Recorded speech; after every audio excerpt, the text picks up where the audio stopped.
Bonsoir à tous et bienvenue dans ce résumé de l'actualité vendéenne de ce 22 octobre. Direction Fontenay-le-Comte pour commencer, où l'antenne fixe de France Service vient de déménager. Le guichet unique des services publics était installé initialement près de la piscine de la ville. Il est désormais au cœur du quartier prioritaire des Moulins-Lillot. Avec ce changement d'adresse, elle espère pouvoir rencontrer un public qui jusqu'à présent ne venait pas à elle ou difficilement. Avec Beauvoir-sur-Mer et Chantonnay, c'est une des 3 antennes France Service de Vendée portée par la MSA. Le quartier est en pleine restructuration, donc il y a un besoin qui s'était fait ressentir.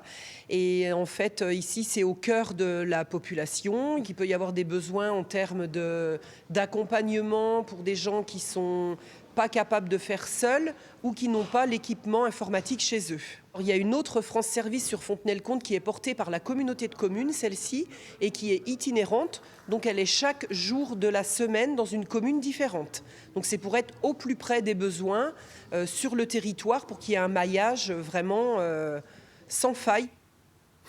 Un championnat international hier au Sables-d'Olonne, celui pour décrocher le titre de meilleur écaillé du monde. Écaillé, c'est ce métier de préparateur des produits de la mer dans les restaurants et les poissonneries. Le décor n'avait pas été choisi par hasard par les organisateurs puisque la compétition s'est tenue au cœur du village départ du Vendée Globe. Technique et artistique de chacun des candidats ayant été scrutés par le jury. Grégoire de Châtillon. Pendant que certains découvrent ces voiliers taillés pour parcourir les océans et les mers du globe, d'autres, à côté, sous ce toit, travaillent les produits de la mer. Une ambiance coquillage et crustacés très sérieuse pour un championnat du monde des écaillés ainsi qu'un concours du meilleur espoir français. Donc il vous reste 13 minutes. Alors c'est important un concours comme celui-ci parce qu'il valorise toute une filière. Bien sûr la filière de la conchiculture, mais le métier d'écaillé également. Et comme vous pouvez le constater, il y a de nombreux jeunes. Bon, le métier d'écaillé est un vieux métier, un ancien métier, mais c'est un métier qui se développe à la fois dans les préparations, dans la façon de préparer pour déguster plus facilement les langoustes, les homards, les crustacés, etc. etc. 30-35 secondes. Plusieurs épreuves au programme, comme ici, celle du meilleur plateau de fruits de mer, ou bien là, cette épreuve de rapidité d'ouverture d'huîtres. Ça permet tout simplement de prendre en niveau, en apprenant de ses erreurs et surtout pour me rapprocher de mon but final qui est de devenir meilleur ouvrier de France dans 3 ans. Félicitations, le candidat numéro 2. C'est la 2e édition de ce double événement, organisé cette année sur le village du Vendée Globe, un championnat du monde et un concours du meilleur espoir français orchestré par le syndicat national des écaillés, dont la présidente est vendéenne. C'est sur la grille de notation, il faut que ce soit prêt à emballer. Je suis restauratrice à Notre-Dame-de-Mont, donc ça me tenait à cœur de pouvoir le faire ici et puis de leur faire découvrir aussi à tous ces messieurs et dames qui travaillent avec des produits de la mer ce que c'est le Vendée Globe et puis de connaître la Vendée. Écaillé, un métier qui se développe, une profession qui tire vers le haut toute la filière de la conchiliculture. Et c'est un écaillé de Perpignan, Anthony Van Vechel, qui a décroché le titre de champion du monde des écaillés, suivi d'un Lettonien et d'un autre Français installé non pas en Vendée, mais à Sainte-Maxime, dans le Var. Les Sables-d'Olonne ont été inaugurés quelques jours avant les nouveaux locaux de la MFR. Terminé le centre-ville sablais. Après 8 mois de travaux, la maison est désormais juste à côté de la future Arena des Sables-d'Olonne, un site pour les étudiants réalisé en modulaire. On a décidé de construire en type modulaire, parce que c'était un procédé qui nous plaisait bien, non pas économiquement, mais en gain de temps de construction et puis au niveau aussi confort de l'usager, sécurité. Donc ça nous permettait de construire un bel étabbissement, la preuve. Mais la capacité d'accueil de notre site actuel et la capacité d'accueil de l'ancien site, avec plus d'espace, puisque répondre aux nouvelles normes, et puis le bien-être, le confort des usagers.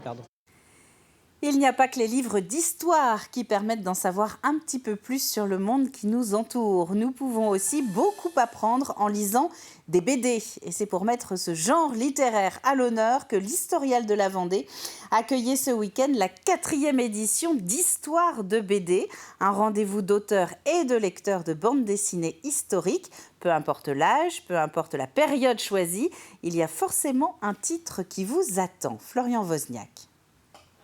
Seconde Guerre mondiale, période révolutionnaire ou encore Moyen-Âge, tout est permis au Festival historique de la BD au Luxembourg-Boulogne. Pour sa 2e édition, l'événement continue d'attiser la curiosité du public et de rassembler les passionnés. J'avais entendu parler de cet événement-là les années précédentes. Je crois que c'est la 4e édition. Donc il fait beau, l'envie de sortir, puis d'aller voir un petit peu justement ce qu'il y a comme BD, comme auteur présent. Peut-être faire un petit tour du musée aussi. Voilà. C'est que moi j'aime bien avoir des dédicaces. Parce que ça fait beau déjà sur la couverture et comme ça on peut voir un peu comment il a dessiné quand il a fait les dédicaces. Et parmi la dizaine d'auteurs présents pendant le festival, chacun a sa propre histoire avec la bande dessinée historique. La BD historique, elle est venue un peu naturellement parce que je suis originaire de La Réunion et j'avais envie de raconter l'histoire de mon pays, de La Réunion.